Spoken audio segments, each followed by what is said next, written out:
Oh, and it's great to see you, bud. We're back. We're back here in the Hobbit hole. Hell yeah. Kung Fu Closet. Kung Fu Closet for Kung Fu Conversations. So let's get all the residuals out of the way. We are Kung Fu Conversations. You can email us at kungfuconversations@gmail.com. Find us on Instagram at KF Conversations. Find us on Facebook. Find us on YouTube. Check out our Fourth Wall account at Fourth Wall account, not Teespring, you can find that link on YouTube and Instagram. Also, if you're listening to us on Spotify, and you also follow us on Instagram, please, please, please tag us anytime you post an episode. And you do that by the @ KF Conversations. That's the @ at KF Conversations. We also have a Buy Me a Coffee account. That is Kung Fu Con Pod. Kung Fu Con Pod. And we have our own respective little tiny schools. Yours, my friend, is Boulder Internal Arts here in Boulder, Colorado. And you can email me at Owen_Eatzong, YIZONG @hotmail.com, or you can check out my blog, which is Boulder Internal Arts. You just got to put it in Google and do the thing. And you're teaching awesome Xingyin Bagua. Xingyin Bagua. And then I am Red Forest Chinese Boxing. You can find me on all the socials, and I'll be showing you some Wing Chun, and we're going to have a good time, and I'm still hanging out a couple times a month down with my crew down at 5280 Shaolin, enjoying that. And yeah, here we are on a snowy day in spring. Definitely. So what are we going to talk about today?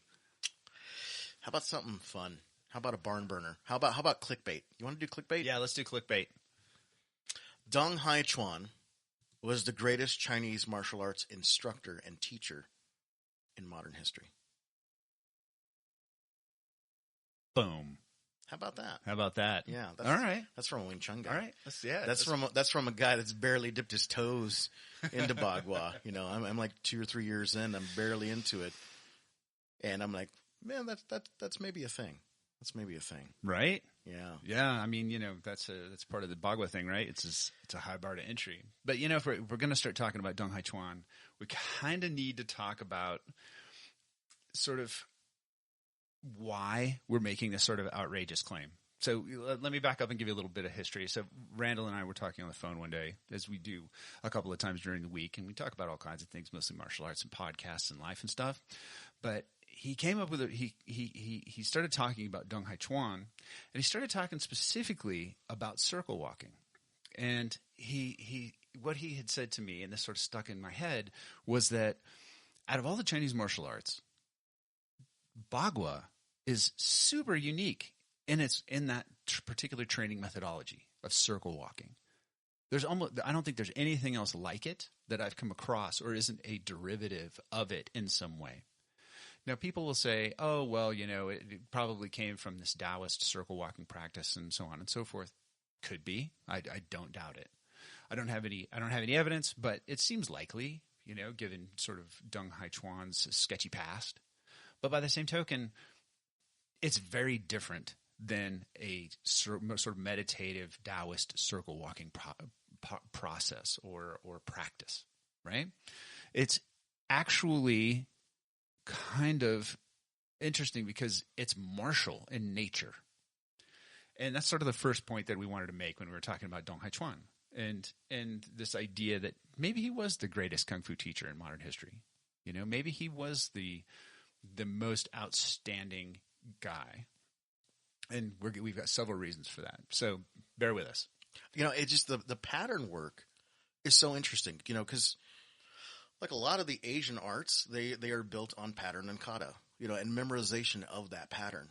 But if you look at Bagua from the outside, and maybe this is part of the allure of it, it's like, well, how do you fight with that?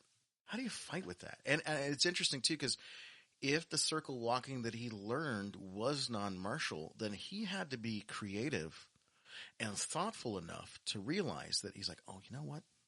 All this past work that I've done with the Shaolin Kung Fu that I know, what if I integrated that into that circle walking? But that's not good enough. I mean, you just can't, it's not a 1-for-1. It's not like I've got Kung Fu, I've got circle walking, I'm going to circle walk and do Kung Fu. Exactly. No, it became something unique on its own. Mm-hmm. And it might have been through a process of, well, let's try that. Mm-hmm. And after time, he figured out what the principle of merging those two processes are, the non-martial of the circle walking and his previous martial skill set. And then over time, he might have forged something brand new that's like, okay, this is what I get out of this work that is unique, that I have not seen before, that is mine.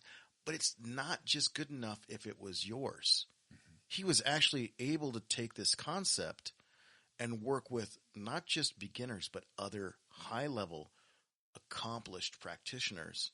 And it's interesting, too, because if you think about it that way, Dong Hai Chuan's first student was Dong Hai Chuan.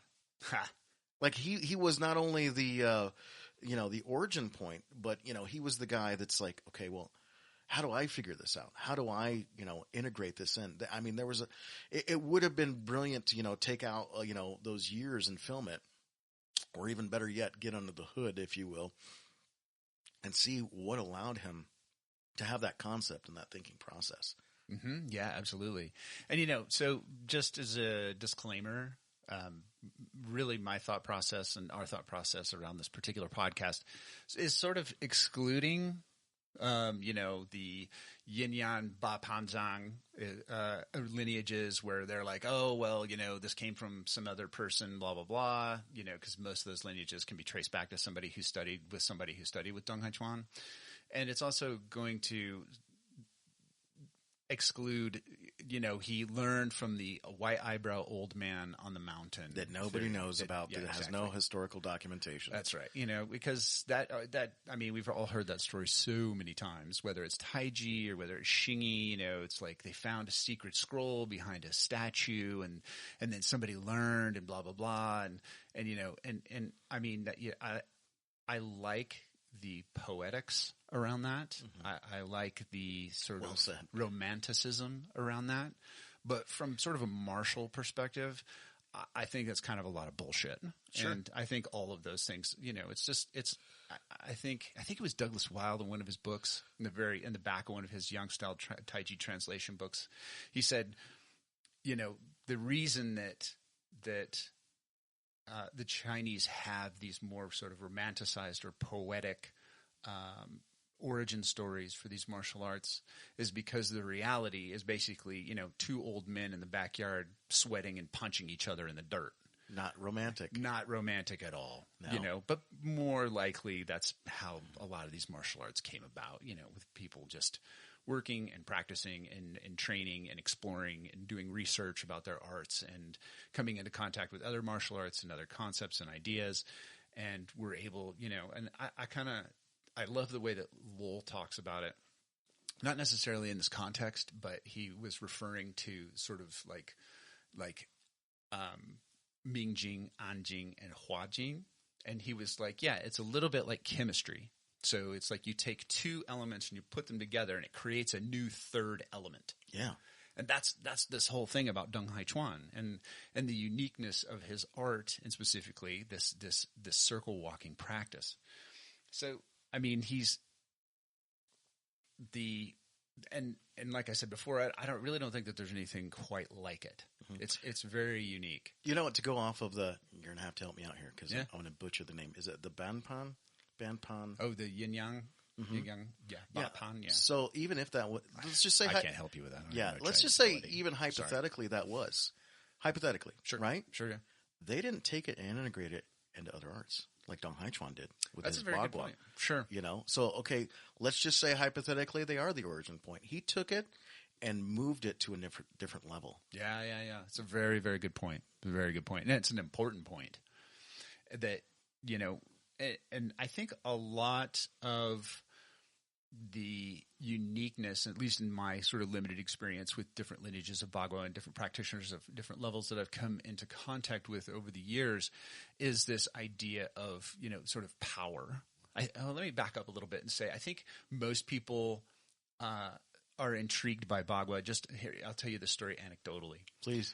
So, I've been teaching for 20 years now, and I teach Bagua and Xingyi. And I've gone through different phases with it, but I used to make people do Xingyi before they do Bagua. And then I went through another phase where I just let people into my Bagua class. And now I'm back to making people go through at least a small amount of Xingyi before they go to Bagua. Good. You need it. And you're exactly right. I think that Xingyi, and I also think, sort of like Yang Tai Chi styles could also fit the bill. But they give you a simpler frame and a basis and practice on which to understand how to use your body, how to get the nomenclature without involving the circles and the spirals. Because the circles and the spirals sort of exponentially complicate everything in Bagua. So creating spirals in the body, whether it's the outside spirals or the inside spirals in the body, are really, really complicated, really, really difficult, which is why the vast majority of Bagua practitioners are not great.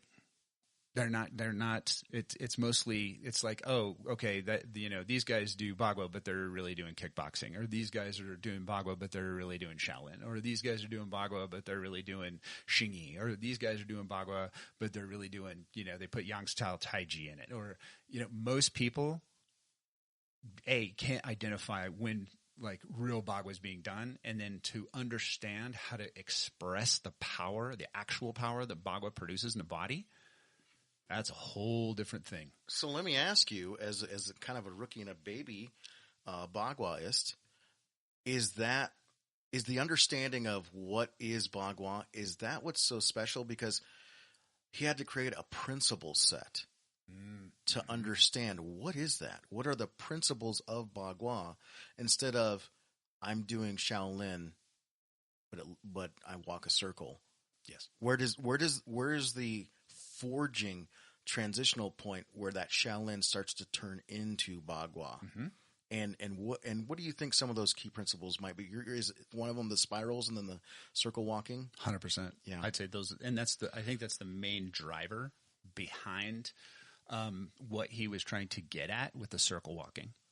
It's like, why are you walking a circle, right? It's like if you just do the circle walking, like you're like, okay, I'm going to line up like this, I'm going to walk around my opponent like this. It's kind of stupid. Yeah. It's kind of dumb. It's not like if you go. It's not. Oh, so you're saying it's not like a 1-for-1 transfer? It's like, oh, now I'm fighting. I'm walking in a circle. Yeah, exactly. What I guess I'm trying to get at is that, like, if somebody's walking the circle and you go up and you push on them, and like, you can create a lot of stability. You can create a lot of rootedness or rooted power in that context. It's not. How do I say this? It's not rocket science to get some basics there, but to keep it turned on all the time, and then to be able to move in and out of the palm changes while keeping that spiraling power coming through the body as well as the spirals on the outside of the body. Really difficult, very difficult, which is, my guess as to why a lot of styles tended to sprinkle some Xingyi in on top of it. Because for the most part, let me put it this way. The spirals that are in Xingyi and the spirals that are in sort of like Yang style Taiji are not the same types of spirals and spiral power that are being generated in Bagua. Period. So I know we're going to talk about, because we're hoping to do a couple episodes of this one, and we were kind of focus on Dong Hai Chuan on this one, but maybe, trying to focus on Dong Hai Chuan, I'll cast a light over to the students. Maybe that's why he was so, in his later years of teaching, being like, nope, they have to know something well. They have to be high-level martial arts practitioners. Mm-hmm. And my kind of reverse thinking on that would be, well, they already know their body. They already know how to produce force in their body. Sure. And they can dial it in, dial it up, dial it down, whatever they need to do. Mm-hmm. They have an understanding of where they're moving in space and time, all these other, how to keep their balance, et cetera, et cetera, et cetera, how footwork works with the body method. They already have a method and a system and an understanding on how to express martial force and power.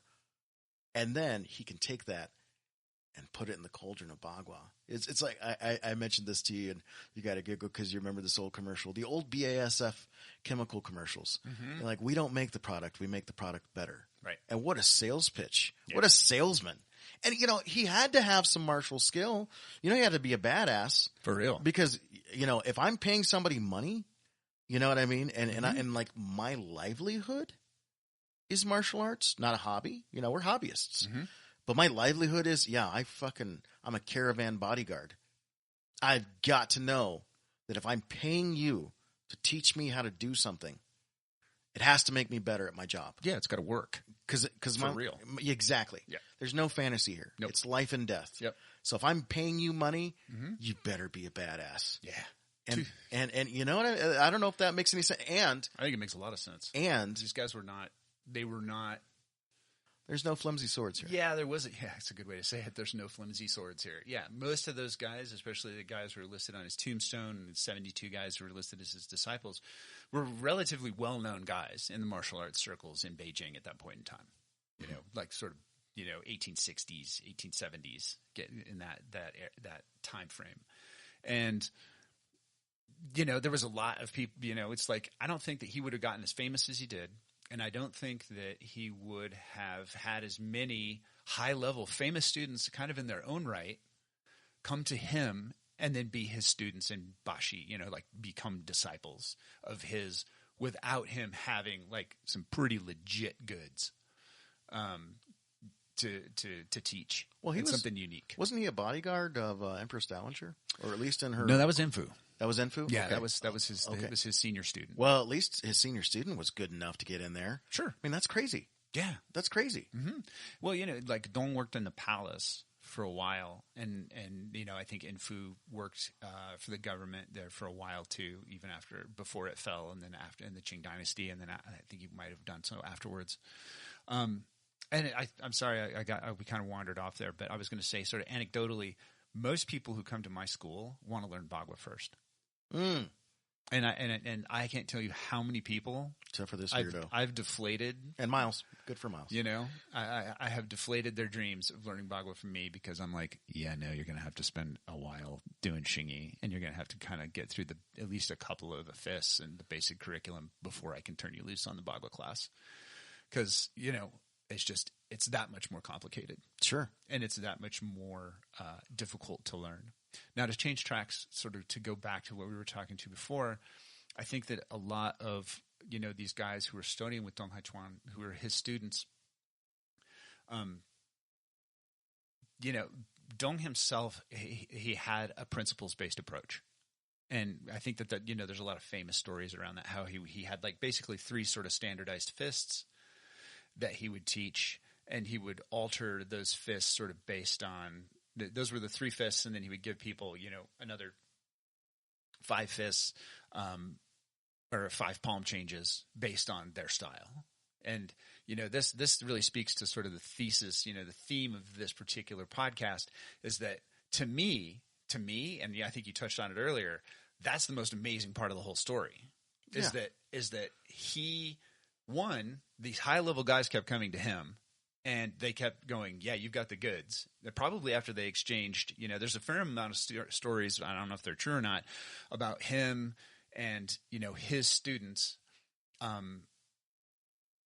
basically like having a test, and how Dong always won, right? Of course, Dong always won, right? It's because, how that goes. But these guys did end up studying with him, and they did end up being his indoor disciples. So in the Chinese sort of universe, that means a lot. Absolutely. It means a lot. And that he was able to teach that, but to go back to the other sort of one of the primary points in this is that I don't know of any other stories of him taking any people and teaching them from scratch. Now there is the only person I know of who was his disciples, and this is not I don't know everybody on the list. So, please let me know. I'd love to hear it if there was some other people out there that he taught from scratch. I know that he had some private students that he early on that he might have taught from scratch. I've heard of guys who may have been eunuchs in Prince Su's household where he worked, and after he sort of was discovered, his martial arts excellence was discovered, that he might have taught some of those guys, and he might have had some other kind of high-level senior guys who he also taught, but I don't know for sure. And there's long story short is the majority of his public teaching took place after he left the imperial employ. And so there's I think it was between like 10 or 12 and maybe 18 or 20 years, depending on, when they say he was born, when he died, when all that happened. But so, a fair amount of time, but not a ton of time teaching in public. And he had a lot of students, like 72 disciples, and that's not probably including the people who were who were not disciples. On the fringes, yeah, sure. You know, they were outside of the door, quote unquote. So, if we're talking about like his approach to things, and we're talking about sort of a principles based approach, that's really, really a unique thing. And I'm sure, you know, after he taught his, you know, he had his sort of senior guys that they were probably helping him teach and teaching in his classes and stuff. It's very sort of common in Chinese, you know, martial arts in general. But he, you know, this principles-based approach is just so fascinating to me because it seems kind of a little bit antithetical to the way most Chinese martial arts are taught or were taught at that point in time. Most of the time, you know, the teacher wanted you to, you know, start at the bottom. I'm going to teach you how to kick my way. I'm going to teach you how to punch my way. Yeah, you had to start the whole freaking system over. Exactly. That's crazy. Dong's just like, okay, what do you got? Let's see. You know, after you know, he slapped the tar out of somebody, he was like, okay, I saw what you did. It was, yeah, whatever. And okay, now let me see it. And then what a great tool to learn about other styles and to get exposure to other styles. Absolutely. You know, and the more famous you become, I imagine, especially in Beijing, because that was kind of the center of the martial universe. Yeah. And people coming to his test his shit. And he's just like, okay, Infu, go over there. Go do your thing. You know, we'll see where you're at. You know, we're going to see where he's at. And I'm going to watch, you know. I mean, what a great tool to get better as a martial artist, you know, even in your later years, to see, you know, your students and the people you intimately know and have trained taking on challenges from people outside the school. And then who knows if, I mean, I haven't heard a lot of stories about, you know, nobody wants to say that Infu lost or Cheng Tinghua lost or Yang Zhenpu lost. You know, they want to say that those guys lost. But, you know, in the grand scheme of things, maybe if Dong Hai Chuan was taking those kinds of challenges, yeah, those guys probably lost occasionally, and then the main guy got to fight the big guy.